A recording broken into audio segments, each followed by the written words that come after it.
This is TWiT. Hey, so you, Myriam, you have the LG G4 in hand. You were showing it to us. We have an overhead camera. I brought two. You should have one, right over here. There. It's going to be difficult. Let's see. Yeah, you'll just have to hold it up into the space. Okay. So, I was very surprised, actually. This is the one on the right here with the hammered plastic, faux metal plastic cover. Full hammered metal plastic cover is... really actually hammered? Well, no. It's faux, right? Faux. Okay, all right. I missed the faux. Faux. All right. This one came from LG, and it's actually a Korean model with a kind of a US optimized firmware on it. So it really only gives you LTE on AT&T, and I don't think it works with Verizon or Sprint. It does work with T-Mobile, but on 3G. And the one on my left here is actually a proper T-Mobile unit. Right, that's the one that we've seen in all the screenshots today. And it's, because it's gorgeous. And it's real leather, and this one is, so T-Mobile locked and everything, and has all the pre-installed crapware, sadly. But this is amazing how lightweight this is. There's 12 apps pre-installed, that are that you'd expect, like calculator, not apps you want to delete, the base apps. And so, here it is, right? Like this is the G4, and it doesn't look that much different from a G3 or from a G Flex 2. And it's got a really gorgeous display. If you want to play with one here, Tony. There we go. Yeah, so it's, what is there to say? It's a Quad HD display. What do they call the technology they're using? Quantum dot. Quantum dot.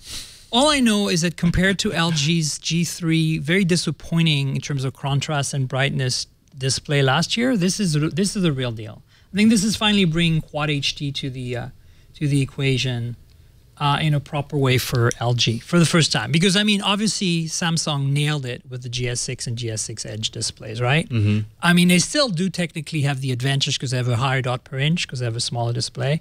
But this is finally a display from LG that I feel like I'm happy with. The G Flex 2, because it was curved, was a bit compromised. It was better than the G Flex.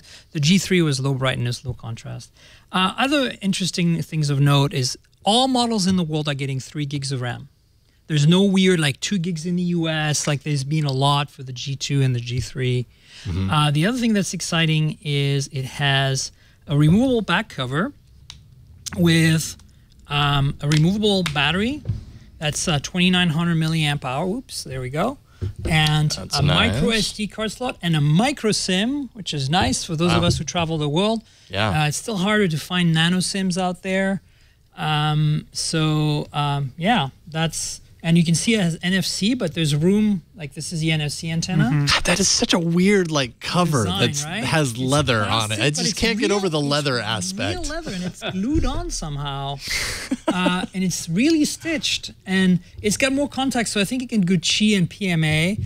I think in Korea we're going to be able to buy a cover that has Qi or PMA, or probably just both, that doesn't have a flap, because in the US you only get the one that has the flap, I think. Okay. And so 16 megapixel, 4-axis, I think, OIS, it's an extra axis compared to the usual. So I think it does left, right, up, down, and then I think rotates, maybe. Okay. So it's pretty cool. All right. A little more stable. But the biggest thing about the camera is it's f over 1.8. So is that 6-axis or? I thought it was 5. It's 5-axis, right? Yeah. Versus 4 normally, or 3 normally? What is it? Because that's conventional is 4. Okay, so it's 5-axis versus 4, and it has an f over 1.8 lens. And if you don't know what that means, you should just leave the show now. Just kidding. But no, it's a fast lens. What it means is that at the same settings of brightness and ISO and shutter speeds and all that, it can gather more light. Automatically. So it's going to perform, even without the OIS, it's going to perform better in low light. Samsung's at f/1.9 with the GS6, which is part of the reason why the GS6 camera has been so amazing. And to give you a point of reference, the best competition is at f/2.0. Typically, that's HTC. Who else has done 2.0? OnePlus One, a few others. I think Apple's at 2.2, right? Apple's at f/2.2 on the iPhone 6, I think. I could be wrong. Somebody check on that. And then 1020.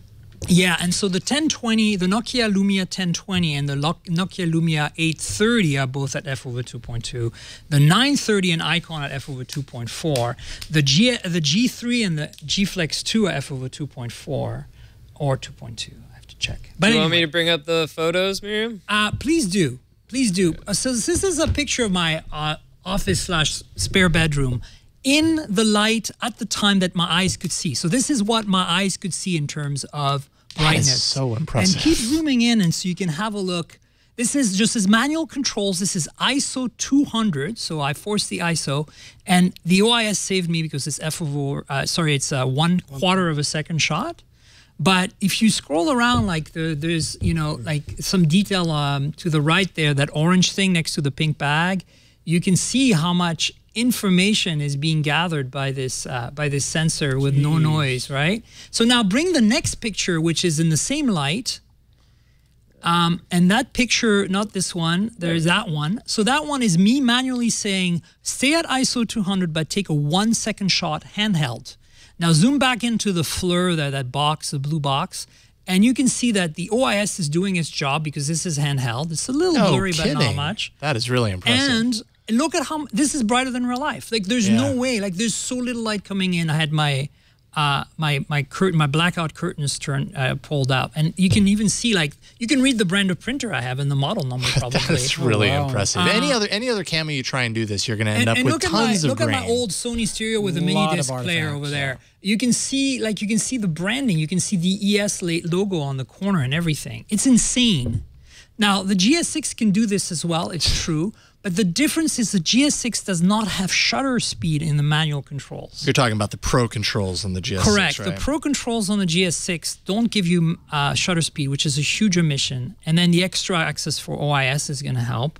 And the other thing I think is really cool, if maybe you can bring up the camera UI here, can we get to the overhead camera again? Tony's showing it. The UI on this is unbelievably awesome. You've got the histogram up here.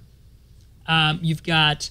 It tells you here your light meter. It shows you what, are you lower or too high, just like an SLR. Down here, you can manually adjust the white balance, the focus, and you have an auto mode here.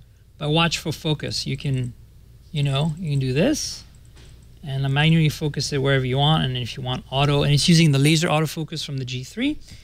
You have, if you remove the auto exposure, you can manually adjust ISO and shutter speed. Where is it? There's your ISO to 200. There's your shutter speed. So here, as you bump your shutter speed up and down, it shows you what it's going to look like, right?